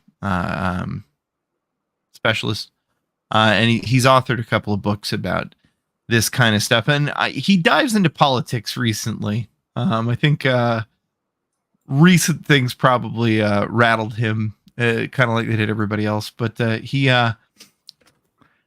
got a pretty good take on this. He goes, CIA cutout, who's a rep from Bellingcat, bragging about the utility of arresting Telegram's founder for being able to control Telegram's use to win the military war on Russia. And you're telling me you don't think that the blob, state plus Pentagon plus CIA, back-channeled Pavel's arrest? So what we have here is Christo Grozev saying, I Yeah. wonder what caught up with him first, the undisrupted sales of hard drugs via Telegram, which, yeah, they sure care about that, let me tell you. Or the undisrupted recruitment of freelancers for the GRU's terrorist attacks across Europe. Yeah, I'm sure they use Telegram for that. Investigative journalist at Spiegel, The Insider, worked at Bellingcat, which, I mean, in case you're unaware, Bellingcat is a CIA cutout. It's been obvious for a very long time. I was going to say, now. when he said CIA cutout and Bellingcat in the same sentence, but then I repeat myself, right? Yep. So, which is interesting. And then we've got a version 2 of this, which came some hours later, which kind of implicates some more people, particularly Mike says, if you take a look around, basically every single person on this platform defending the arrest of the Telegram founder is in some way professionally employed in employed by somebody to help seize Eurasia / take over Russia. They applauded the arrest because it's of utility for defeating Russia, and you don't think the U.S. State Department has a hand in his arrest. Oceania has always been at war with Eurasia. Right.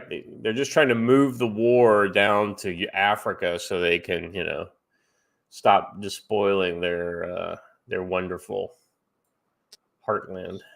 France, France wouldn't happen to be part of some kind of intelligence sharing network with the United States in which they essentially, spy on each other and do the dirty work for each other that each personal domestic laws don't allow them to.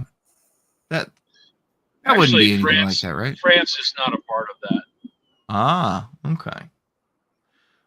France I can't believe France wouldn't sign on to that. Yeah, I can't believe France wouldn't sign on to that. That's hilarious to me, actually. It's only the Anglosphere. Yeah.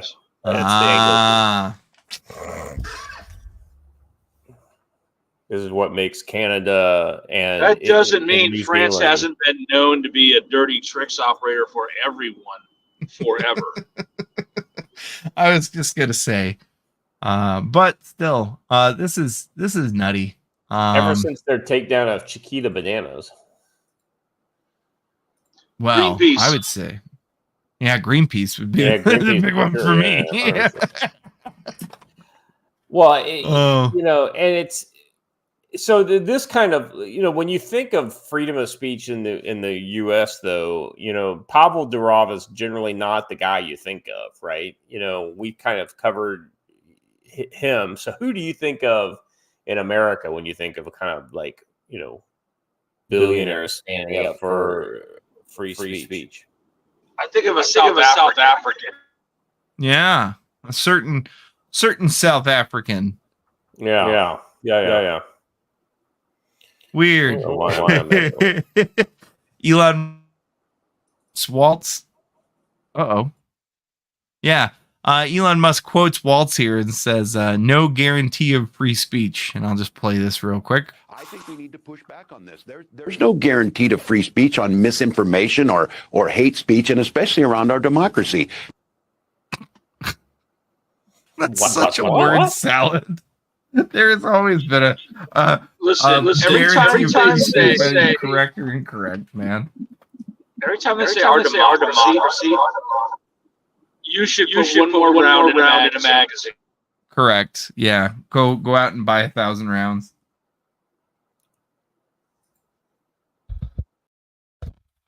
Uh-oh. We lost Scott. Yeah, I think he was causing the echo. No, I think it was actually me there for a second. So sorry out there, chat. I wanted to explain this earlier, but StreamYards has been doing something funky to their codes. And one of the things that StreamYard did to their code recently is that when I turn on the audio to share from audio from videos, it now also echoes StreamYards, which I had like just a massive echo in my ear for every time me or Joe talked. So, can't reset it. Juan, you are correct. That statement by Waltz should end his political career in a sane world. We're not in one. It should also end Kamala Harris's, but it won't. Well, and look, hey, don't think that that's the only people who the political world's out to threaten right now, because one of our absolute Merrick Garland. Well, Merrick Garland, we'll get into that here at the end, but for now, actually, we're talking about lower down scum on the totem pole. We'll work our way up there. For now, we're just talking about old Vindman.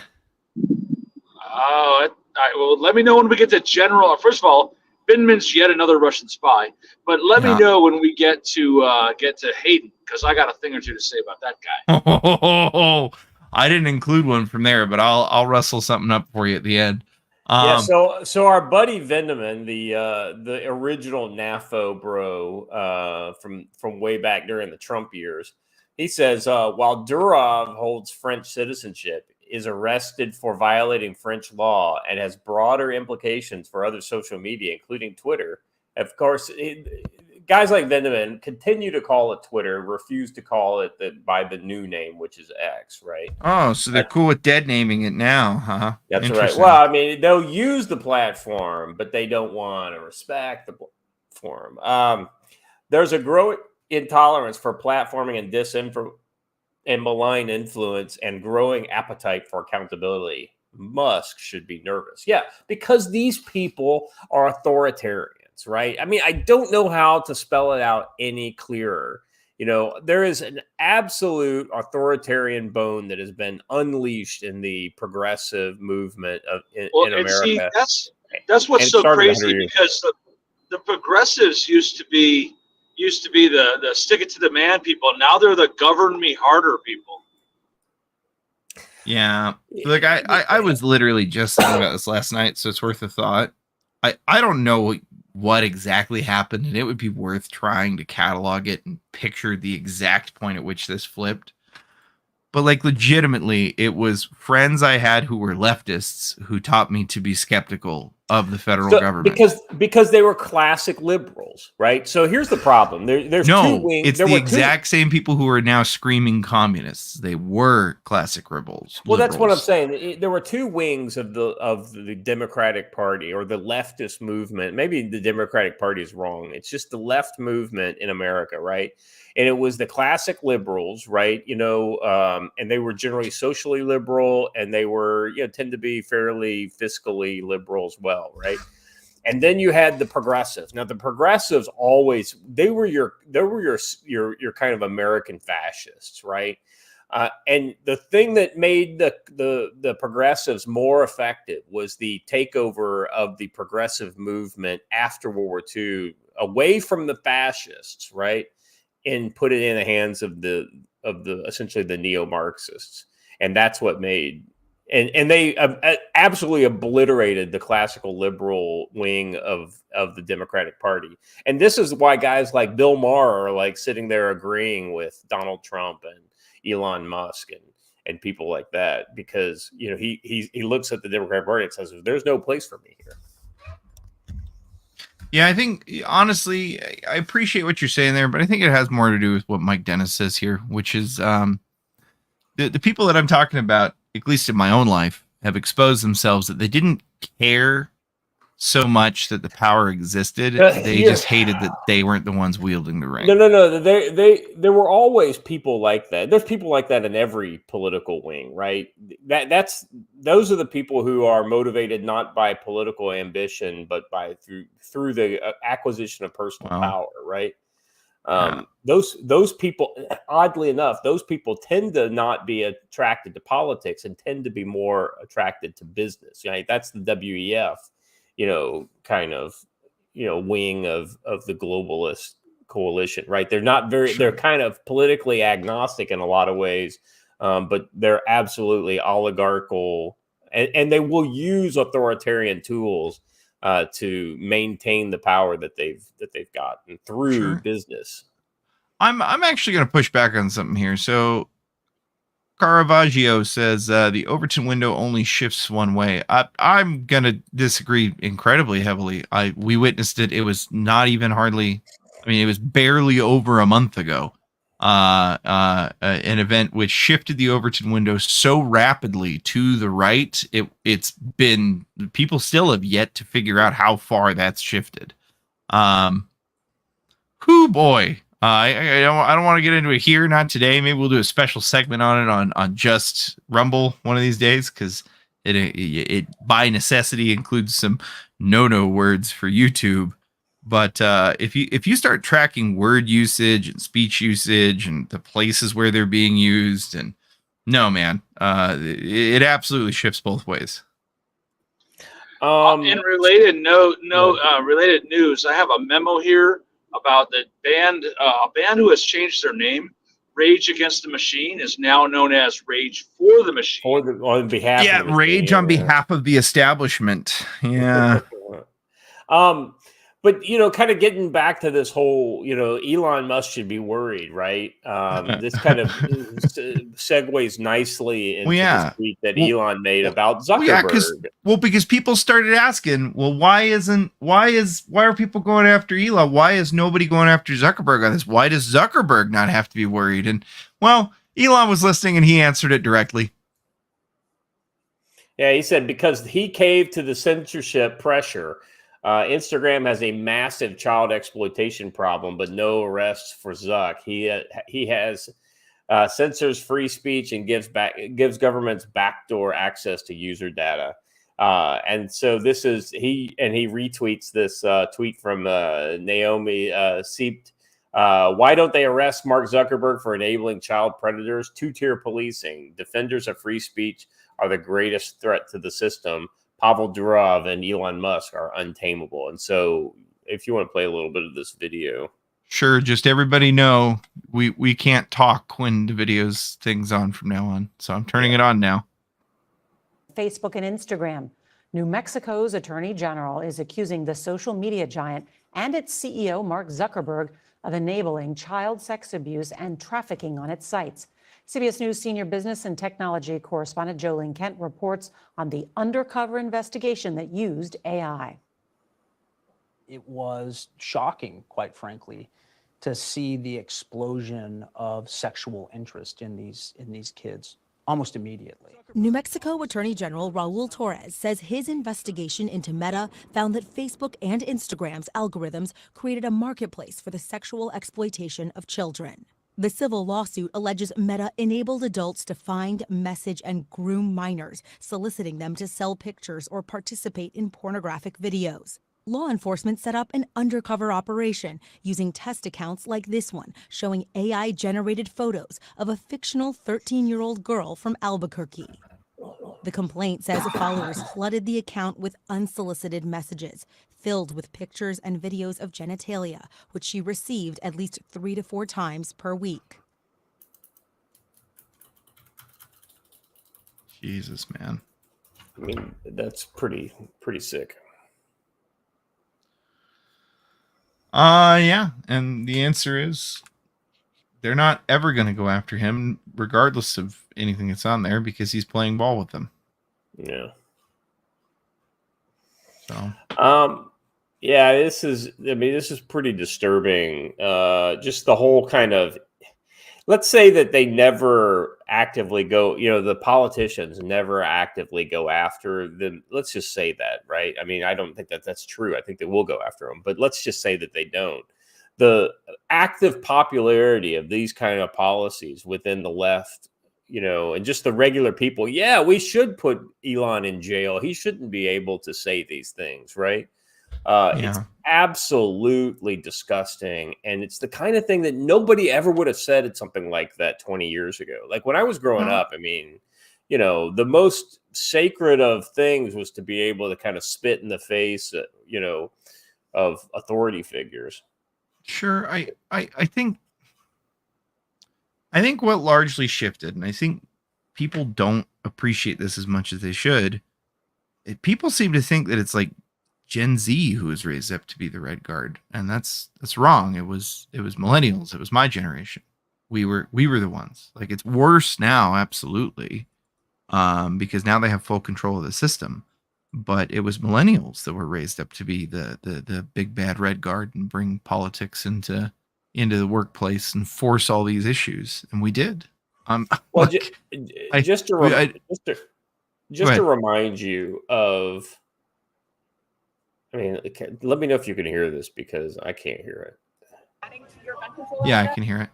I think it's a great idea, but I mean, listen, I don't think this is the authoritarian great ideas. As I've said many times, we've been having great ideas for decades. The problem is that Congress has not had the courage to act.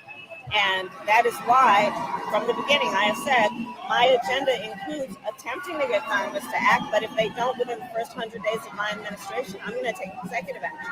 Because what we need is action. Adding to your gun control agenda? So, I mean, act within the first 100 days of her administration to, use executive action to confiscate guns. Well, and then let's I don't know why I didn't drop it here. I meant to. Let's get into Merrick Garland before we take off. Well, let me say something before we jump into Merrick Garland. Is that they're able to do this through the control of language and the proper framing of the question. Because they say things like online safety and hate speech. We're only going after hate speech. Well, hate is a subjective thing, not objective. People can say that just because I don't like something means I hate it. Therefore, saying I don't like it is hate speech. That's not true at all. It's not hate speech. I'm allowed to say that. Yeah. So it's how they frame the question that gets everyone to buy in on it. Yeah. What's really disturbing and funny about this is this whole concept even of misinformation should be technically against U.S. law. The government is not allowed in any scenario to take a stance on whether facts are true or false. And part of this is established because you never want the government being the arbiter of facts. Well, that's why when they attempted to stand up a government agency with that authority, they were challenged so hard by everyone, and it went away. Yeah, it's nuts. All right, guys. So I'm gonna play this real quick if everybody's fine with it. I'm just gonna play the whole minute of Merrick Garland doing his thing.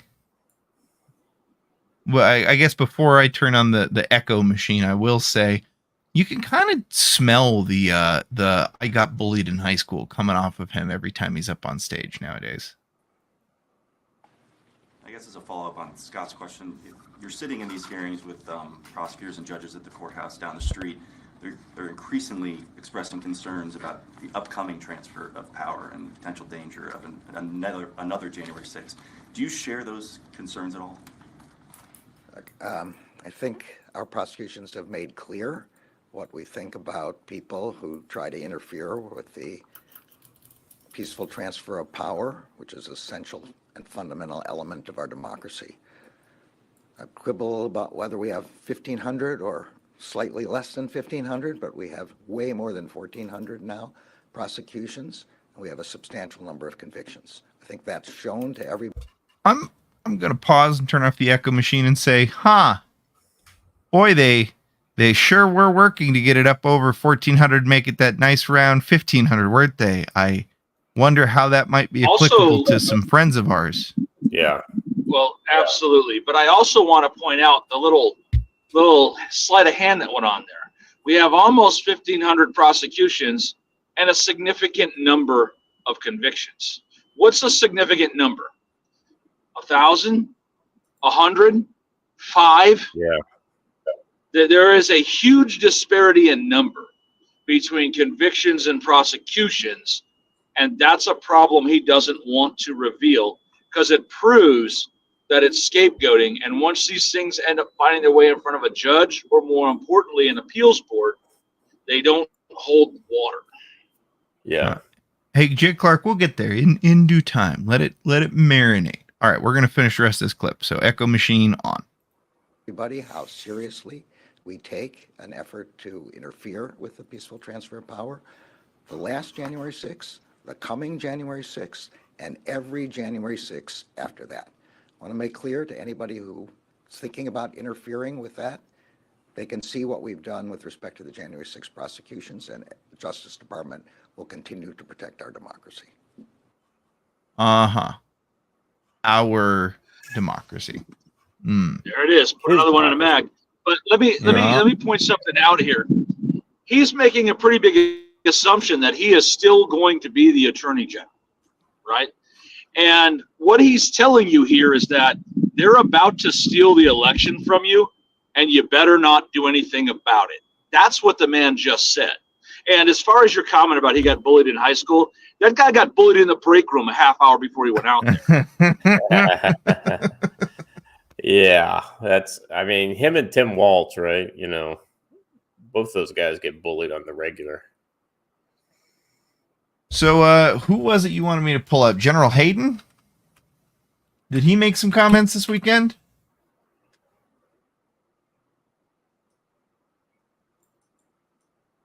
Uh-oh, we might have lost Joe.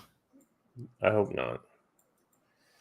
Let's see. I've got something here from Brushbeater. Let's see. Here we are. Ah, yes.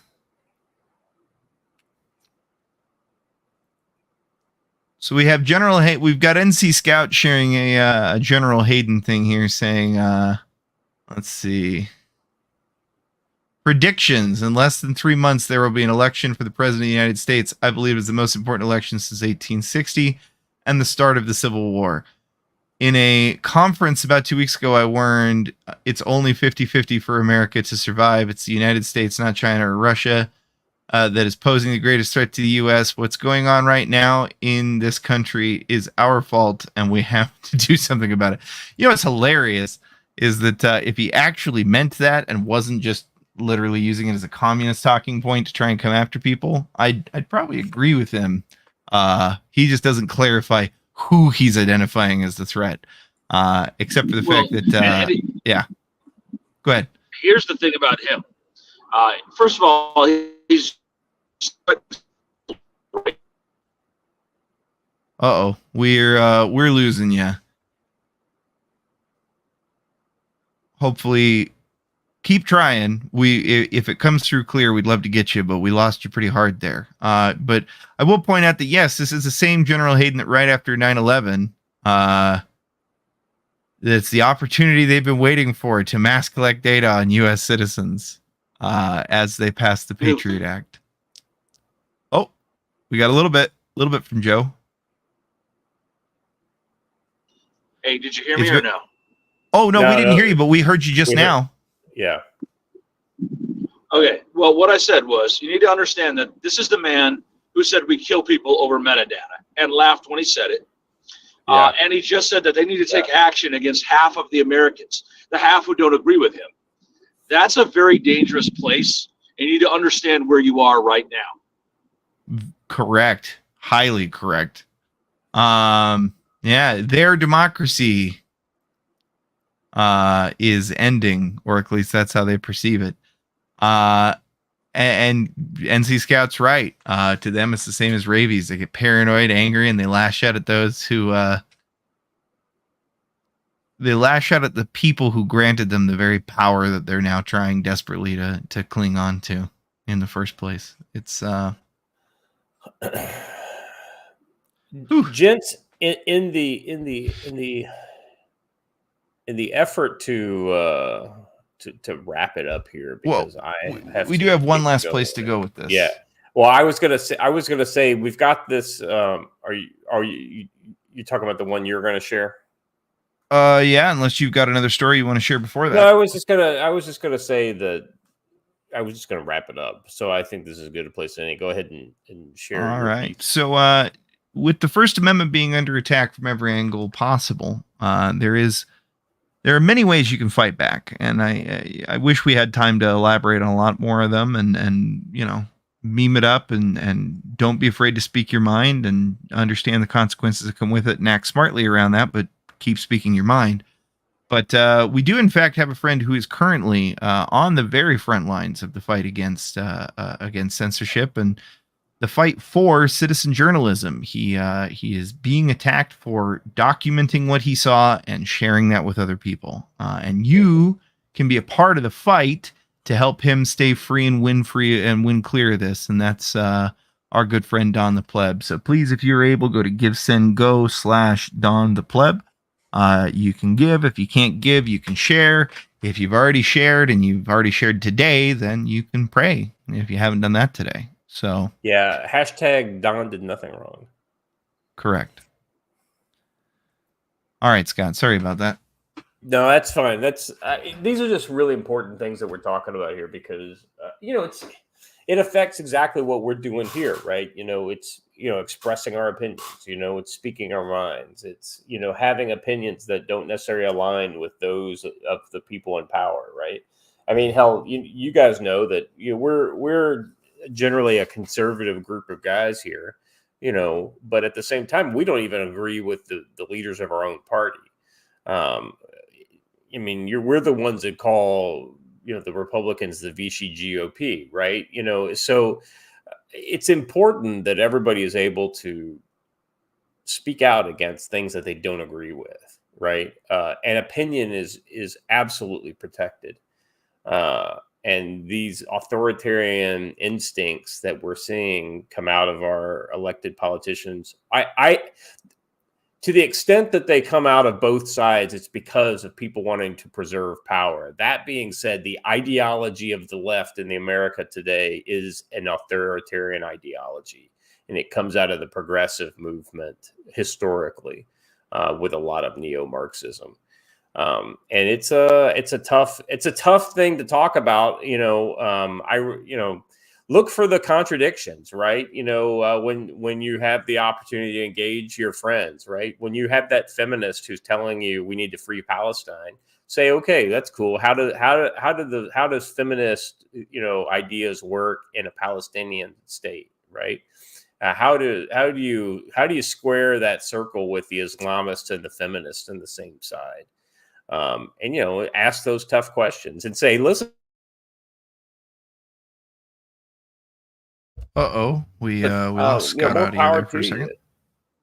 Oh, you got me back? Yeah, you're back now.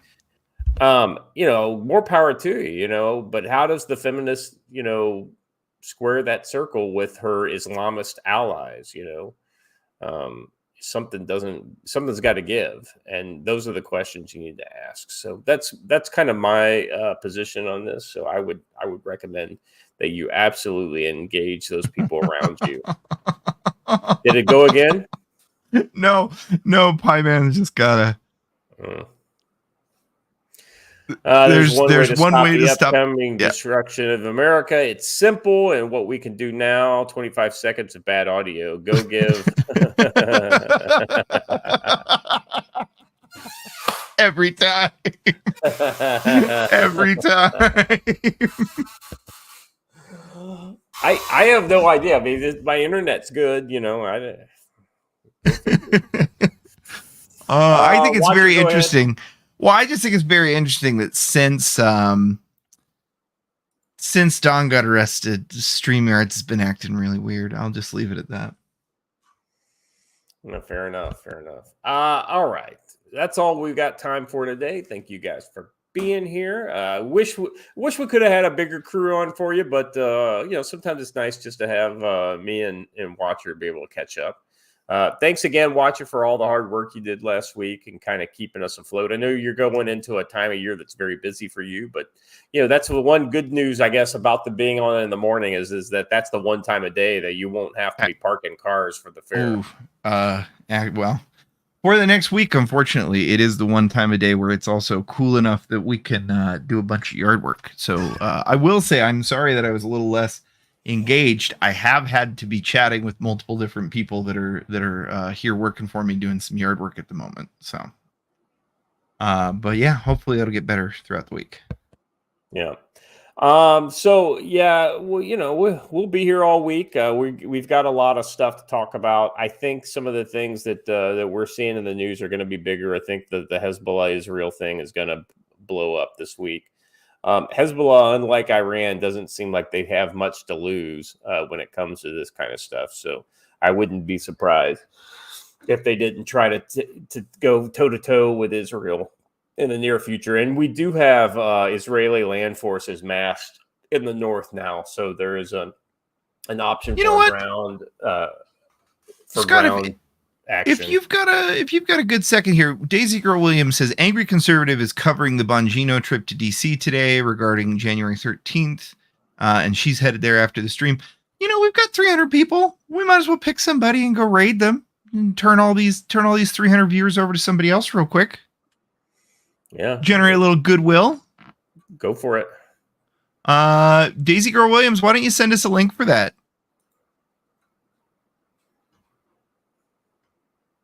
You're a mod, so you should be able to drop it. Yeah, drop it. We'll all go raid them. Anyhow, folks, we appreciate you. All right. So we appreciate all of you. You've got that set up to do, Watcher? I am trying to find it right now, but hopefully Daisy Girl beats me to it and drops the link. No. Once you get the link, do you know? Oh no, we're just gonna pin it and then tell people to head over there. Yeah, it's like 11 people. That's great. I love supporting small channels. Yeah. Where's the link? Come on. So dropping it right here. There's our link, folks. Head on over. It's a YouTube link only, so sorry if you're over on Rumble. It's a YouTuber, but yeah, head on over. Tell him we sent you. Give a guy who's only got 500 subscribers and is currently broadcasting to 11 people a great day. Who knows? Maybe this is the break he needs. Yeah, and give the guy a subscribe, so it'll be fun for him. All right, guys, that's all I've got. Thank you for being here. Well, if this is your first time, welcome. Sorry the audio wasn't great today. Joe, I'm sorry. Are you there, Joe? I am. Say your final word to the folks. My final words are: understand where you are, pay attention to what's going on around you, because there are forces at play that are bigger than you can imagine. And whatever you think they're doing, it's probably 10 times worse. And your ultimate role is protection of your family and your people. Band together, build community, and pay attention. Yeah, that's excellent words. So, I'm watching his chat. I'm seeing you guys jump in there. Thanks for helping out.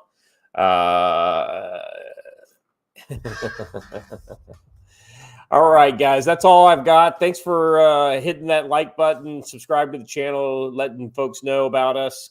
We will be back here on Wednesday as normal. Thank you all, and as always, stay safe.